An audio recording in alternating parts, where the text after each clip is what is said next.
I got my own paparazzi right now. I got my own paparazzi. Well, just wait till you see what I got going on. No, even better. I'm doing a vlog. Busy day, but we'll make our timelines. We're good. Just got to move on fast and efficiently. We'll be there. We'll be there. Okay, ready? I'm ready to rock.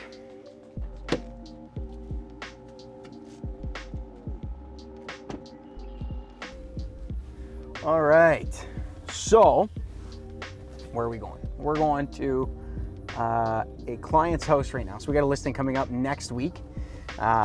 This is kind of the pre-listing stage, if you will. So, you know, you gotta do some research and do obviously what the house entails, what the client's wants and needs are, which we've already kind of established some ground rules as to, or the basics, I should say, of what they're kind of looking for. So now it's just a point of putting my eyes on the actual property, getting in some inspiration of maybe some wording for the listing, getting some ideas, going in regards of the advertising of what we want to do, how we want to carry out this campaign. All of the details regarding the listing is obviously important for us to, piece things together and launch it out for the buyers to find, the information, the photos of the property, kind of gather everything on their end and make, an educated decision whether this is the right home for them or not. Yeah, like a fact-finding mission. We've already, like I said, we've already gotten some of the basics down with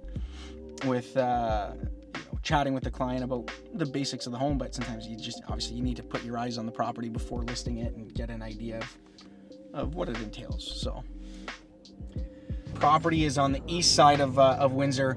Really, really nice location, actually. It's in the Riverside district or Riverside area. A lot of great restaurants close by, a lot of great parks. There's the Riverside Baseball Club, which is stone throw away from the house, and it's a really nice area. It's always been a well sought after area. A lot of people always, it's always a big demographic that really likes to stay in Riverside, that likes, always seeks out a property in Riverside. It seems to be a very highly desired area.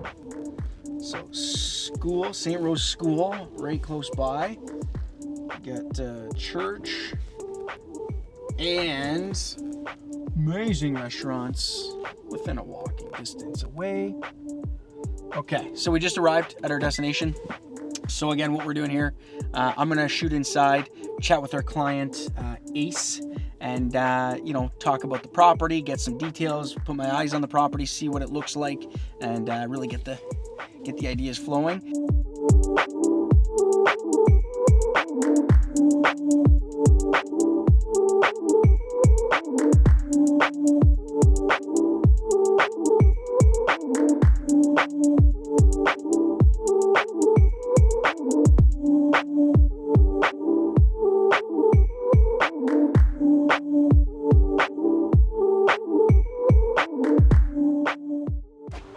All right, so that's the kind of the basics of the pre-listing stage. This is a piece or a part of the pre-listing stage, getting the essential information, chatting with the homeowner, talking about what the house entails, putting your eyes on the property to kind of get some notes and mental notes of what's involved and what the house entails.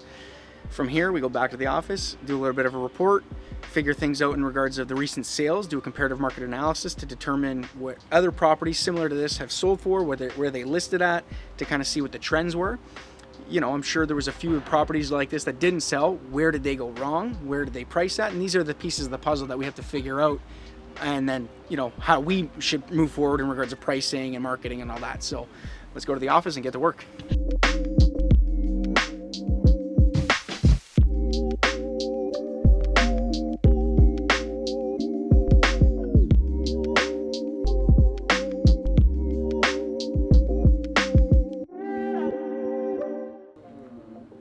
It's going to be a little bit complex.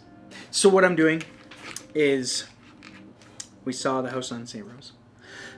Now I'm looking at houses that are similar, see what they listed at, see what they sold for, and try and piece together what our best assessment is in regards of what we think is going to happen to this home, to the St. Rose home.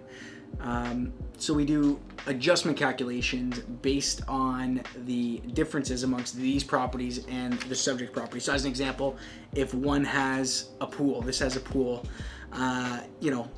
give this one an additional value of, we'll call it $40,000, $50,000, depending on what the pool looks like. So we got to make those adjustments based on the differences between this and the subject property. That number I give always has like a plus minus 5%. If it's a hard analysis, I'll do a plus minus 7% spread on it to kind of cover where it could possibly sell above or below my anticipated, my estimate, my assessment of value. So that's usually the best way I can help my clients, give them a good idea of the rough number it can be until the right buyer comes in, until you get the offer, until you get, the buyer that really truly wants and desires that home to give us that offer. It's really up in the air until that offer date.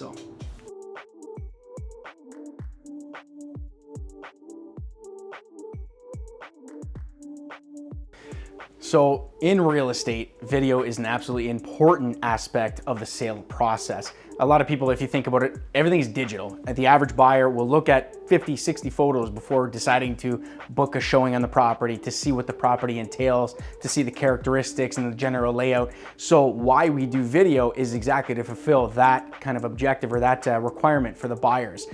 Because we have all of these things on the internet, because they have the information out there on the internet. And that will make the difference between, an average realtor and the more successful realtors, right? And this is the key factor of raising the bar in real estate, giving our clients the golden standard. This is what it's all about.